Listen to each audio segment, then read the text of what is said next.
Hey, entrepreneurs, are you trying to make bigger profits in your small business? Like many of us, I'm sure you're feeling it.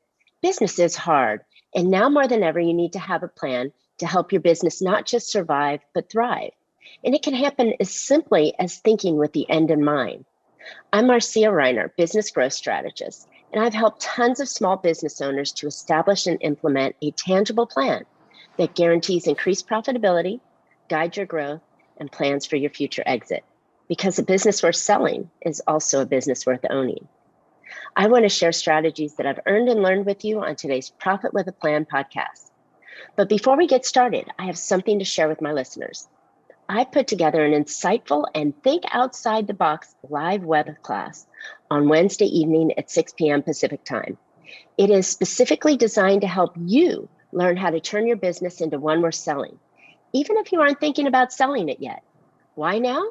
Join me to find out all of the benefits that come with a sale-ready business. Register for free at exitwithaplan.com. And I'm excited to have my guest today, Josh Fonger. So Josh is a consultant, coach, and speaker, developing and implementing systematic solutions to a complex business problem. He is the sole worldwide licensing agent for Work the System Method, based on Sam Carpenter's great book called Work the System, The Simple Mechanics of Making More and Working Less, which is now in its fourth edition. So Josh is amazingly lucky to live in Hawaii and is getting ready to go to the beach. So we're going to work this podcast. We're going to get it all ready so he can go enjoy that time with his family. So welcome to the Profit with a Plan podcast, Josh. Glad to be here. Thanks. Yeah. So this is an amazing conversation I've been prepping for with you, because I think that many business owners, they just are in the trenches of working in their business and they don't think to work on their business.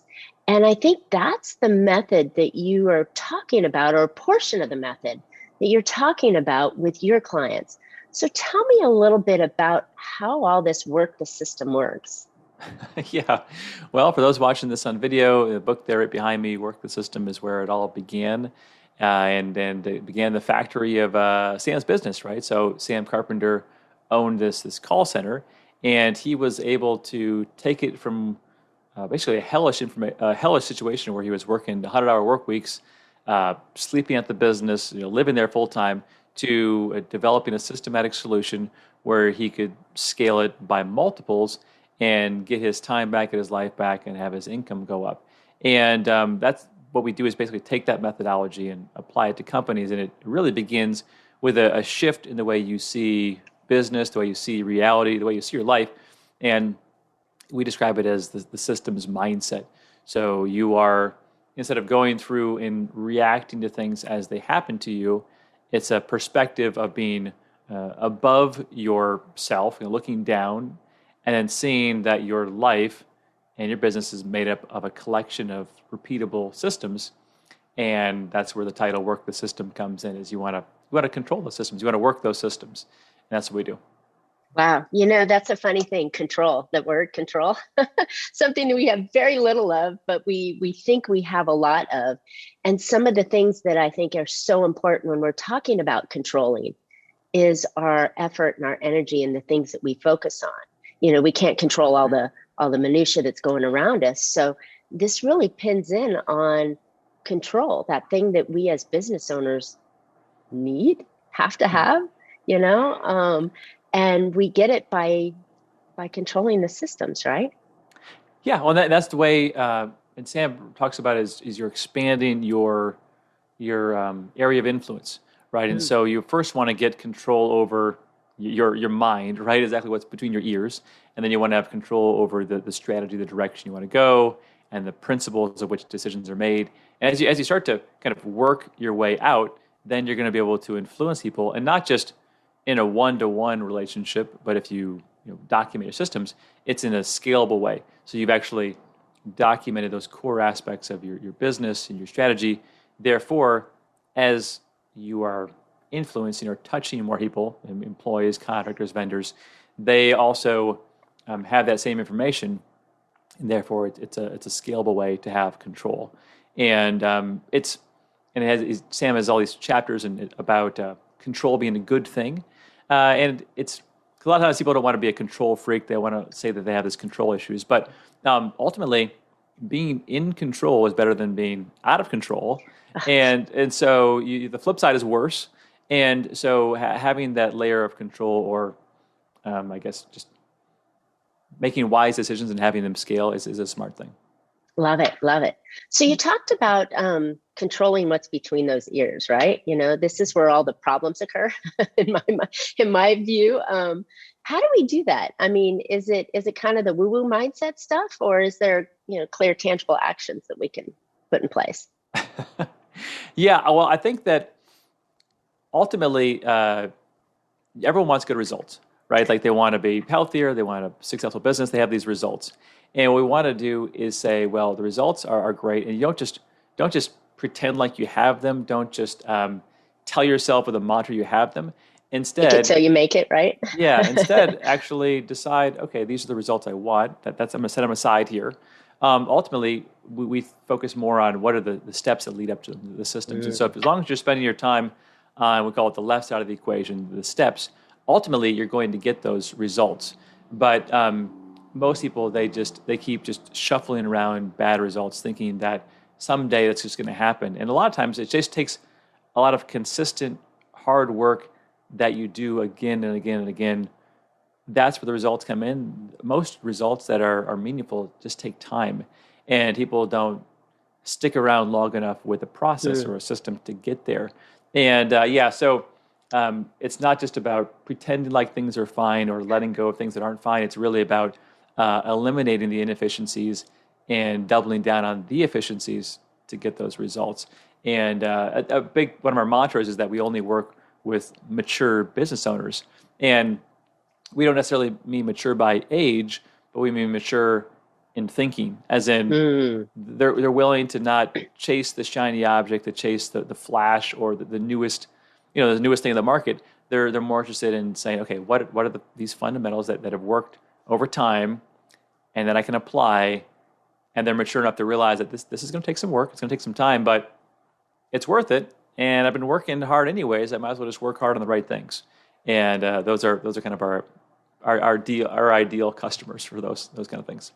I love that. You brought up the point that business is hard, right? And it takes actionable steps to get you to achieve the goals that you want. And if it was easy, everybody would be doing it, right? But it is a hard process to run a business and to create something that you believe is the right thing for the world and the people that you serve. And so it's funny that you really drive in something that is a mindset, but then you put it on the left side of the brain and you say there's real steps that you have to take. Funny thing I always talk about is that, hope is not a plan, and you've got to have action behind it. You got to take the steps to get it done. So I really like that. And that, to me, and to probably most mature business owners, that's the right thing to do. How do you choose those steps, though?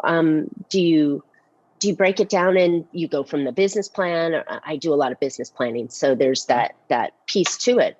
But where do you figure out what are the right structures to focus on to get that mindset? Yeah, well, what we do in our methodology, and probably similar to yours, is we start with actually having a bullseye and an arrow going towards it. We call it the strategic objective. So you actually need to know where you're going, how you're going to get there. And there's a lot of ways to do that, but we want to make sure that at least you know where you're going.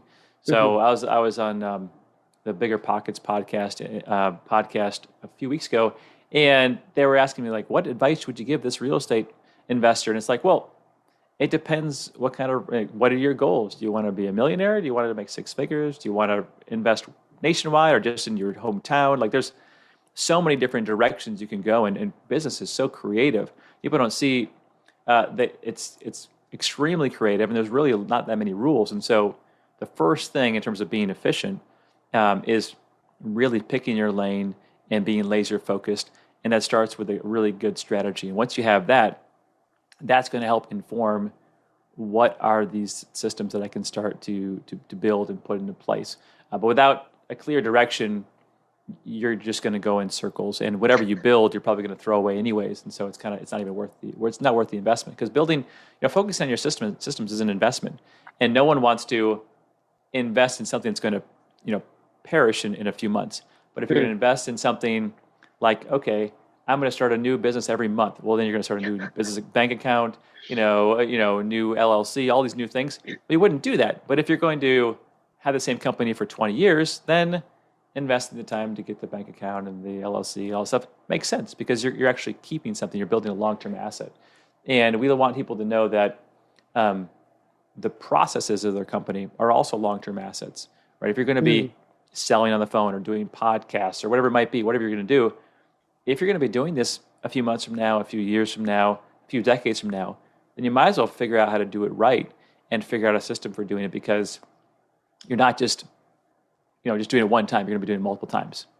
Right. And that scale factor, it has to be documented. It has to have something that somebody else can do, because you can't do a business, any kind of scalable business, all by yourself. You've got to bring team members on so you can have more effect and have more hours in the day that the projects can go. But you can't do that without systems. So I love it. So let's talk about some of the systems that we want to have in place. You talked a little bit about, the basics of, how we're going to run the business and having the end in mind. But are there certain systems we want to put in place first, or maybe are more, let's just talk about the first, because you have to start somewhere. You do. Excuse me. And it's usually very daunting, which is why most people, they like this concept. And then when it gets down to the nitty gritty of actually writing things down, they're like, okay, well, there's this other thing I want to solve. And they go run off somewhere else that's easier. I got to call this client. I got to go visit this person. I got to order some materials. They'll run in a different direction. So a big part of any big project, and this would be a big project to take on, is to itemize the separate pieces of it. And that's what we do, is we'll lay out all the pieces. So I think in Sam's company, they have like 400 procedures. We've got a lot of them. Wow. But they started with one. And so when I work with people, we brainstorm. Okay, so how do you, what are the parts of selling? What are the parts of, how you deal with your finances, accounts receivable, accounts payable, like all the different elements you do, your operations, how you build your widgets. And so once you lay out those various things that you do on a regular basis, then we'll start to prioritize. Okay, well, what things are you doing? Maybe if the owner is too busy wearing the hats, what things are you doing that would be very simple for you to break off this little piece of what you do? Years ago, I had an assistant, and the thing was, I was saving my own files. I was saving attachments, saving them in different files. And I said, you know what? I calculated the amount of time I spent just saving attachments, and it was like 40 hours a year of just saving attachments. And I said, I could just come up with a system for this, and then they could do that, right? And that just, just little things along the way, and then you start to break off bigger things. And that's one approach. Another approach that larger companies might take is they just take, what are we working on right now? Well, we're working on, a live event. We're doing a live event. Okay, well, let's document the systems of a live event, because we're putting on a live event right now anyway, so we might as well just document as we go. It makes a lot of sense to do that. And then another way someone might prioritize, they would just say, hey, let's document our biggest problem. Like, we're getting a lot of customer complaints. Okay, let's document all the systems around preventing customer complaints and handling customer complaints, because that's our big problem right now. And so there's different ways to think about it, but as the leader, as the owner of the company, you've got to pick small bites to start to document. You can't just say, we're going to do the whole company in a month. Because I've seen nothing gets done, and the documentation doesn't get done, and you've wasted the month. And I've seen people do that. The owner's like, we're doing this all this month, and they crank out a bunch of junk, and no one uses it anyways. Because the idea of running the company systematically is, it's a way of doing business. It's not about just having a big binder of processes. It's a way you and your team decide to approach the tasks and the work and the problems that you handle in business. And so as long as it's a way that you're all used to doing it, it's going to live on and get better with time. But if your company is used to just reacting to problems, then they're not going to use the procedures anyways. And so it's kind of a waste of time. You have to really got to change the way you decide you want to run your business. There's that mindset, right? Yep. Yeah, like it. So, this is a problem that many clients that I have to go through, is that they're like, okay, well, eventually I want to sell my business, but in order to sell it, you have to show the new buyer that you've got systems and processes in place that are duplicatable. You can do it. It's easy, or it's simple if you just follow these steps. And I think you're right. It's so much of a clog when they look at it as a big chunk versus a little chunk. Let's just take this step or this process that you do.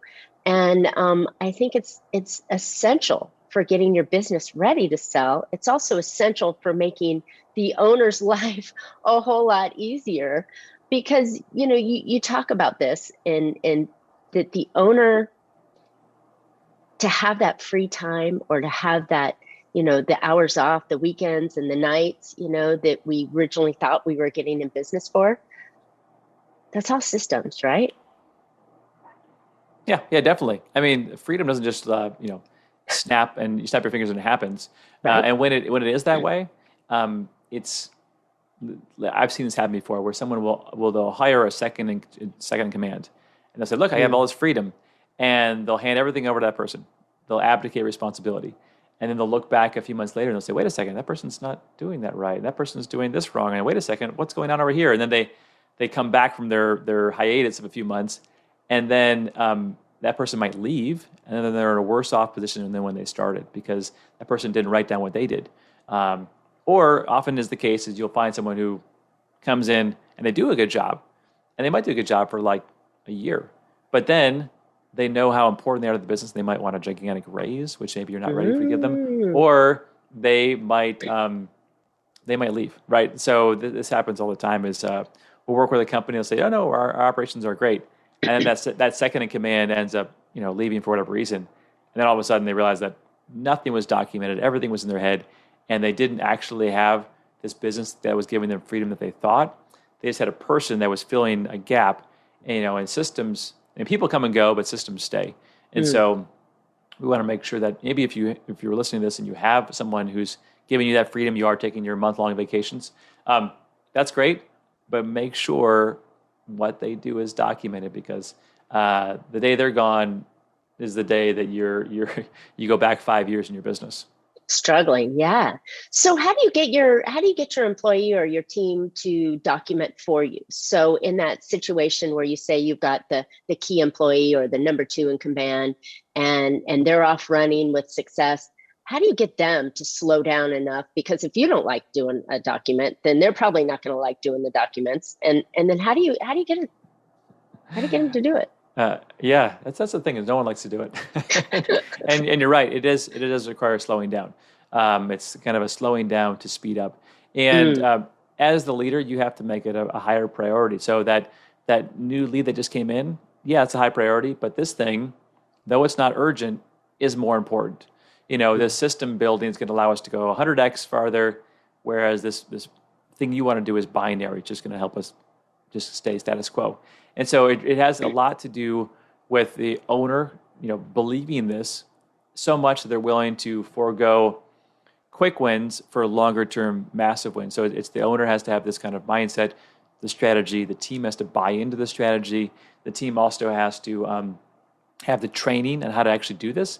Because if you say, "Hey, let's just systemize it," they're gonna be like, "Well, I don't know what that means." They're not going to do it. They need to have the resources, so they're going to have some tools and the time to actually do the work. Otherwise, they're not going to do it. They need to have an incentive. So they might have all these tools and training, and they might believe in it. But if their pay is based on making new sales, and you're saying, "Go document how you sell," there's no incentive. There's a negative incentive. They're not going to do it. And so if you're giving them more work without an incentive to do this new work, they're not going to do it. They also need to have a plan in place so they actually know that they're making progress. Otherwise, it's too overwhelming. They won't even get started. And they need to have a structure. Because again, procedurize your department is meaningless, because you don't know, where am I going to save these? How am I going to name them? Who's going to write them? Who's going to review them? Who's going to approve them? Are we going to test these things? What if I want to change it? Where should I save it? Who has access to this? Is it secure? There's all these questions that are in their head. And without those questions being answered, they're just going to do nothing. And that's where we find most people is that the concept is great in theory, but getting over the hump to getting started is it takes some work. And owners oftentimes they're unwilling to do that. And owners are so nimble that they just think, oh, well, you just write it down and off for the races. Here we go. And that works great with entrepreneurs, but your team is not like that. And they need more structure. They need more training. They need more boundaries. They need more of that, I guess, leadership that oftentimes owners aren't willing to give them. And so that's what I've seen of working with a lot of companies through this is, it seems so simple, and I would recommend keeping it simple, but if you're not willing to put forth a pretty good amount of effort for a few months, it's going to die in the water like a lot of other pipe dreams that owners have. Makes total sense. So you talked about tools, right?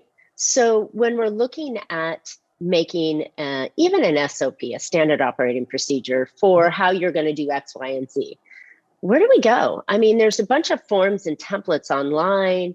There's, some software companies that say, oh, for a large fee, you can house all your stuff here. And then that's where you get the buy-in and the approvals and all that stuff. But what do you recommend? What do you recommend your clients go through? Yeah, well, there's a lot of tools out there. And whenever we work with a client, we go through a process of understanding what their challenges are, what their goals are, how big they want to be, how much security or how much compliance, any regulatory bodies. Like there's a lot of questions you need to ask yourself. How much of your process is just administrative? How much of it's going to be in the field? Do you need to have different security level for outside client vendors? data? There's a lot of stuff to think about, whether you're in the medical or insurance or financial fields. So it's worth looking at. In the process of trying to find that, though, you can make progress just using Google Docs or Dropbox or something like that. So if an owner is excited to get started, we just say, just get started with something very simple like Google Docs. And then as you get going, as you decide, kind of the unique aspects of your business, like do you need high levels of control, high levels of delegation? Do you need to really tie these procedures together with checklists? There's certain procedures that are really, or softwares that are really good at this, and there's other ones that are really bad at this. And once you understand how your company is going to do it within a few months, then I say invest in the software. But I never start with software with the clients I work with because I know it's just one more roadblock in making success. Yeah. And so I always start with whatever is the simplest. And the simplest is a Word doc, a Google doc, something in Dropbox, something very, very simple first, so they can see, oh, I wrote this. It took me 10 minutes. I was able to delegate doable. It's doable. Yeah. It's something simple. Like I took a picture with my phone. I voice recorded something. I screen recorded something. I just saved it in some random folder. Once they see that and they can see the benefit, then they're okay, well, maybe we should just get a little bit more sophisticated with this. And then we move on to a sophisticated tool. But never in the beginning, because it's just one more roadblock to ultimately having success with this. Absolutely. And in the format of getting started, you mentioned taking a picture, doing a screenshot, voice recording. Do we want long format written? Because we also want to think about who's looking at this document as well. And if I sit there and I throw up on the page and I put every single minute detail I can think of, and then nobody's ever going to read that, or do I highlight it with bullet points and checklists? What are your thoughts? Yeah, well, we have 4 different key types of procedures that we write. The first most common is a how-to procedure, which would be like a recipe. So if you're going to make a recipe, there's certain steps you take. They're chronological. You start it and you finish it in one sitting. That would be a how-to procedure. Most of them are like that. But beyond that, there's also guideline procedures. This is like investment guidelines or design guidelines, communication guidelines. So it tells you the approach of how we handle things related to communications, but it's not step-by-step. It's more of a policy than a procedure. And we will document those as well. Other things are more checklists. So it might be like a pilot before they take off. they don't read a whole procedures manual about how to fly an airplane, but they do check a number of things and click off to make sure that the airplane is going to fly. And so there's a number of things that just might be, before you get into podcast, check these check boxes to make sure you got your sound working, right? And then the last one is what's called a process outline. So if you're going to be doing something that is not done in a single setting, is complex, and it's over an extended period of time, but you're going to do it again and again and again, then you should document a process outline. So an example of that would be if you're putting on a live event, or if you're going to hire somebody. You don't hire somebody in a day. There's a process. You might first figure out who you want to hire by writing a job description. Then you might place the ad out on a few different places online to find the person. Then you might have a review of resume process, and then you might have a telephone screening. Then you might do background checks, and then you might send them some other tests online to see if they're the right kind of person. First interview, second interview. It's a month-long process. Sure. You could outline it, and then that's going to help someone in your team. So when you say, "Hey, go hire somebody," they are like, "Well, how do I do that?" And you say, "Oh, just follow this outline. It's a process outline," and then they can go through those. And some of those particular steps, you might even fill in more details and get more granular. But the challenge I see most often with people who just get started with procedures is they'll write too much and too long. So they'll say, "I'm going to write a sales procedure," and I say, "How about you write a procedure called, like, I don't know, introductory email, or handling objections, or break it into bites." Yeah, there's probably 20 different procedures related to sales. Don't just do one for all of sales, because it's going to be 40 pages long. And no nobody one's will going to read it. Yeah, no one's going to read it. So bite-sized chunks is way better, discrete pieces. And that's going to make it easier for people to update them, to train with them, to modify them, to save them appropriately. So I'd much rather see, 30 sales procedures than just one, because again, it's just too complicated, and no one's going to review it, no one's going to approve it, no one's going to test it, and it's going to collect dust. It's going to collect dust. It's going to be that binder in the cabinet that nobody uses, And it's funny. I think about that when I first started writing business plans for my clients. They're like, "Oh yeah, I got one, and it's 5 years old, and they haven't looked at it." And my comment was, "It's got to be out on your desk and take that prime real estate, because you want to go back and use it. And these methods and systems that you're creating, you want it to be updated and used and frequently followed, or why are you doing it?" Mm-hmm. It makes total definitely. sense. Yep. And I love the idea of the Google Drive. So it makes it simple. People can come in, they can put their approvals on it, they can make their changes, it can be documented, it's in a safe place.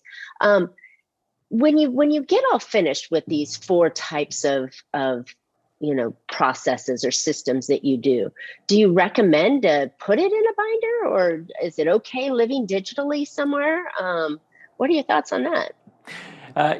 Great detailed question. It depends. If it's more a blue collar business, then you're going to actually have physical binders. They might have a work truck with a binder in it. They might have, a warehouse with some binders in it. So the more physical the work is, the more you're going to have pieces of paper that have to be updated, which is manual, difficult, and you're going to have more binders around. The more virtual online it's going to be, the more likely it's going to just be a digital, 100% digital. It's nice to have a quick reference sheet of some things printed off on someone's desk, but oftentimes it's digital. With companies that are going to go digital, I just make sure that everyone has at least 2 screens. You don't want to have all your processes and then just have one screen, because no one's going to look at them. They're going to be working on something, and they can't reference something else. And so you have to have a minimum of 2 screens if you're going to do that. But beyond that, those are kind of the rules of thumb. And then once you create it, how often do you recommend updating it or putting a new version in? Yeah, the general rule of thumb is every 6 months. So if you see a procedure and the last date was 6 months ago, then you want to bring it up to those who are involved and say, "Hey, any changes to this? Is this still how we do it? Great, change the date." Put a new date. That's the simplest way to do it. Of course, you want to update it always when there's new ideas that come about. Sure. But as long as you have this kind of this 6 month, worst case, maybe a year. But if it's beyond that, things have changed subtly, and those things have not been integrated, and then it's going to lose its traction. People are going to lose. They're not going to want to reference it anymore because they know it's obsolete. and then it kind of defeats the whole purpose. So you really have to have a maintenance system in place. Love it. And who do you think, who do you like to prepare these? Do you want the hands, the boots on the ground to prepare these and then have it approved by the ownership, or do you want it to be top down? The ownership says, this is the way it's done. And it's, I mean, what's the best way? Well, I mean, the best case scenario is bottom up. I mean, that's ideal. Sometimes the people on the ground level are not the best at administrative work. So again, if it's more of a blue collar business, they might not be comfortable being on the computers and documenting the procedures as much. And so they might do more pictures or videos or audio files. And then someone more administrative would have to document those things for them. And then people on the ground would then review them. But the owners and the manager's time is the most expensive time to the business, the most costly. And so the more you can take this, it's labor intensive work, to the lowest level, the better. And you're also going to get more buy-in. You're also going to get more of the innovations, the more the ideas, and you're going to build a more sustainably scalable business because it's not based on one person's ideas. It's based on 100 people's ideas. And so that's where we really try to push, but it does take longer to start when you go this way. Like if I want to do a procedure right now, I can just write it and be done in a half hour. But if I want to get my team involved and teach them how to do it, and it's going to take some time, but again, the payoff's way better. And so a mature-minded business owner is going to say, you know what, I can do this, but I'm going to wait a few weeks and allow my team to understand it, to train them on it, to give them a chance to do it wrong, correct them, because I know that's going to, yield a much bigger harvest. So I would say, whenever you can get the lowest level people to do it, the better, and try to make it fun as much as you can. And reward them, right? Make it worth their while doing, because that gets the buy-in for the company, and it gets them doing the action because you paid them or rewarded them with a day off or bonus or dinner, or I'm buying lunch today. Yeah, it could be simple things. Yeah, it could just be just get them coffee, right? Get them some coffee from Starbucks. Oftentimes when I do an initiative like this, it'll be, hey, as a team, we all want to get this done. We've spent the last few weeks making a list, and we've got, let's say, 100 procedures we want to get done. Once we get to 75 procedures complete, we're all going to take a day off or whatever. So yes, whatever motivates them, right? Yeah, and then they're like, but until we, before we get there, we're not going to get it. Or we'll say like, hey, we all have, 7 days off during Christmas and New Year's, but we're going to get an extra 2 days off, but only if we get this done. Okay, right. Well, no one wants to be the person to hold up the company from getting 2 extra days of vacation, so everyone will get their work done then, and it just gives them that extra incentive, the extra team camaraderie. We're all doing this together, and it gets done. But if you don't do an incentive, people will just put it off forever, and then never forever. Yes, agreed. So when is a good time to, just to kind of wrap this up? When's a really good time to start doing this? If listeners are going, I'll do it next year, or, it's coming to the end of the year, we're in that kind of weird time period of, do we finish strong or do we start focusing on next year? Yeah, I think that, well, I'm going to say whenever you can, like as soon as possible, get started. Right.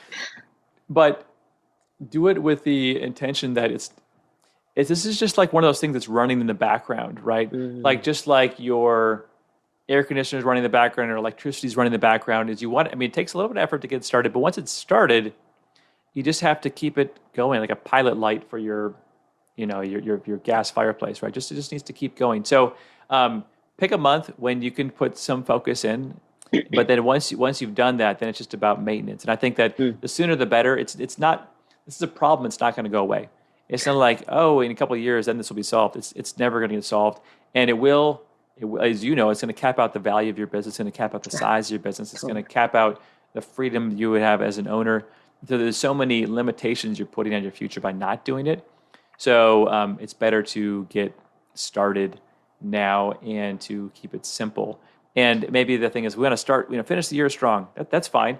Well, tell your sales team, hey, as you sell, here's the 20 things that make up sales.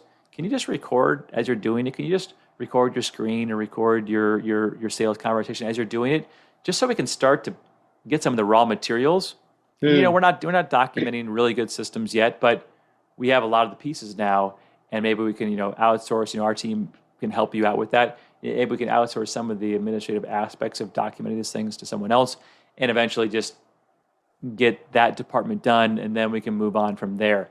But putting it off is, I have so many clients where they say, hey, we heard about the book 10 years ago, and then we watched your podcast, Josh, and then we thought about it, we saw your emails, and then now we're finally ready. And I'm like, well, how much has your company grown in the last 8 years?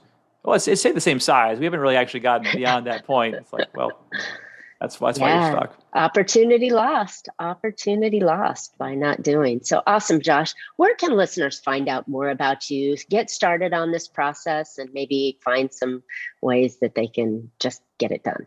Yeah, well, definitely. We'll go to workthesystem.com. I mean, the book there's right behind me.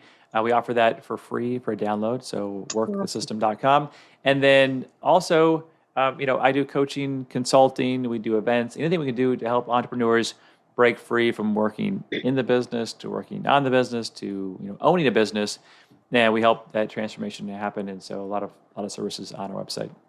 Love it. Yeah, us business owners, oftentimes it's just another job that we get paid for from ourselves, instead of having that ownership lifestyle that requires systems and processes in place. So I love this. This has been a fantastic conversation. I think it is so important that everybody really put this into their business as soon as possible, even if it's just one today, or one idea, or one step. 1 makes 2, makes 3, makes 4. So. All right, listeners, thanks for listening today. I hope you found an idea or two to put into your business that will help you be more profitable. And now more than ever, it's important to build your own business like you want to sell it. Don't forget to register for my new web class on how to turn your business into one worth selling, even if you aren't thinking of selling it yet, because there are tons of benefits to having a sale-worthy business, such as this. It will be on Wednesday at 6 p.m. Pacific time. Go register for free at exitwithaplan.com. You really don't want to miss this class. And as always, Josh and I would love to hear your questions or feedback, or what process are you going to start with, or what kind of challenges have you faced? And just hit us up, because we'd love to respond to that. And don't forget to subscribe on today's podcast so you can catch and hear more for next week. And as always, you can catch Profit with a Plan on any of your favorite podcast players. We're looking forward to more great profitable information on next week's show. So until then, make your plans and profit with it. Thanks, Josh.